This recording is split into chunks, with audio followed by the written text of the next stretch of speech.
on this side of the house, on the closing opposition here, we want to really sum this down and get this back to really what this is about, because there's been some really interesting clash that we don't think is at the heart of the course. So before I get into my positive matter about the real issues that this side brings to the table, I want to do a little refutation first.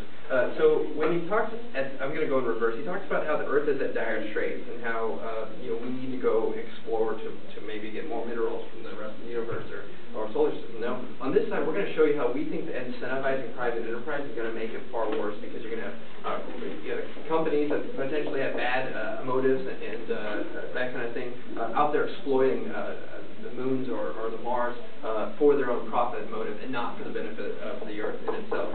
And then memory foam, we've had an interesting discussion about whether or not there's profoundness in the universe. On the closing half over here, we're not going to talk about that, because we think the real issue that this side brings to you is a flawed plan, and that's what we're going to show you. So we're really going to refute that instead of going back and forth about memory foam. And then also in reverse, he talks about the epitome of human knowledge, and like we've said, this side was talking about technology, and we think that human technology can advance, but not through this plan.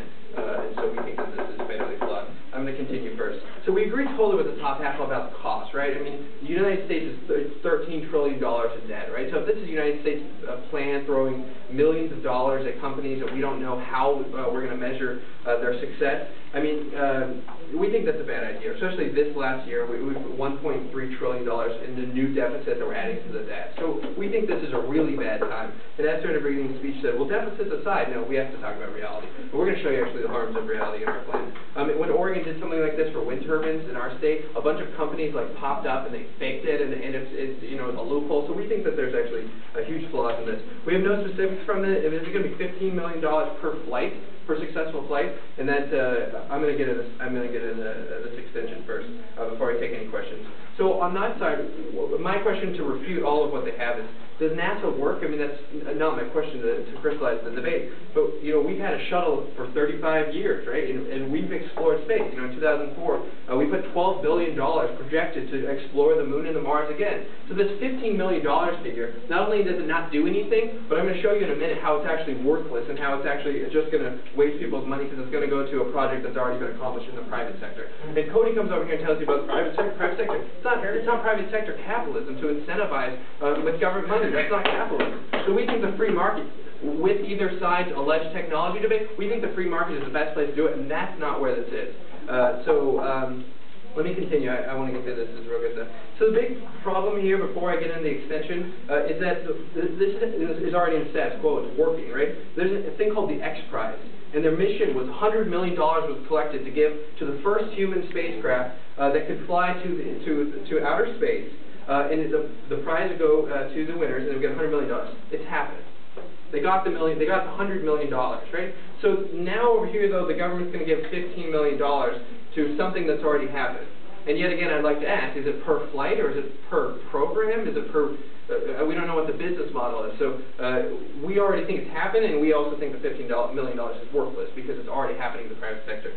Then I asked about the government harm. Where's the significance in this? Why? They haven't shown where the significance is, except for the technology debate, which we think is kind of misguided. And they haven't solved it, which I just showed how they're not solving.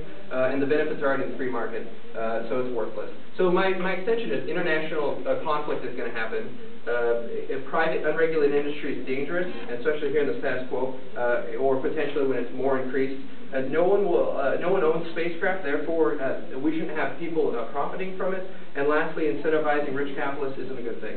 So international conflict is going to happen, right? So the last guy came up here and talked about the ISS tethering, right? And that's exactly what we don't want. We don't want spacecrafts. We don't want dozens of spacecraft going into outer space and hitting, government satellites or military satellites from Russia. I mean, because Russia could bomb, potentially shoot down a spacecraft if you're in hitting their satellites. But go ahead, Cody, tell me why. Yes, you're saying this whole doomsday scenario about how aircrafts are going to run into aircraft. But one of the amazing things that we found through space exploration is GPS, which lets us know where all of those things are. Okay, yeah, so space flights that are actually in outer space do hit each other. It's called space junk. When stuff throws off, like, you know, when you have people out there, it can hit other things. And we think there's a huge issue because this is not regulated. And they have no plan to regulate outer space commerce. They have no plan to regulate whether or not these people are safe, which goes into my next point. Private unregulated industry is dangerous. It's going to be a race to the bottom because these people who are trying to make money, and especially, you know, because they only have $15 million, not $100 million like in the private sector, they are going to race to the bottom with dangerous pilots, with the cheapest rockets possible, and it's going to be dangerous. Already under the X Prize, which I've given you as an incentive model in the private sector, which has worked mostly safely, when they first started out, one shuttle blew up at 1,000 feet. I mean, so there's got to be an incentive for the same way. No one knows this private enterprise, which is why we think if they really believe in their plan of the private sector, they should privatize NASA. I mean, then you don't have the cost, and then you can still have the technology, as they would like to have you claim. But we don't think that anyone's talking about that. But I'm bringing you also as well that there will be space pollution, which no one's regulating on this side. They're not showing you how the hundreds of space flights are going to happen, are going to be alleviated. I'll take the bottom half. Okay, so isn't that an argument in itself for more regulation for a good idea, as opposed to not doing a good idea? Yeah, so throwing $15 million to get more planes out there that aren't regulated, that we don't know who's going, that we don't know whether or not they're qualified to fly. I mean, so all the plans that they have under NASA are under NASA, which is regulated by the government. And so if you're going to have anything, it's either or. You can't have both. We think that their plan makes it worse with just $15 million for the private enterprise, which is sometimes dangerous. Unfortunately, that's how it goes. And my last point is incentivizing rich capitalists, right? So it costs $100,000 to take a ticket on the X Prize. So we know that's the real free market cost of exploring space. So all of what they're saying over here, you know, is great and all, but this is only going to either help these rich people get out into space and explore it, but we just think that's ridiculous. So, it's a bailout for private industry, right? So we don't think there's going to be really growth from it. So I've told you today about how it's going to cause international conflict, how their plan doesn't work, how private unregulated industry is dangerous, how no one owns the space and therefore shouldn't be privatized or benefiting from it. We're proud to oppose. Thank you.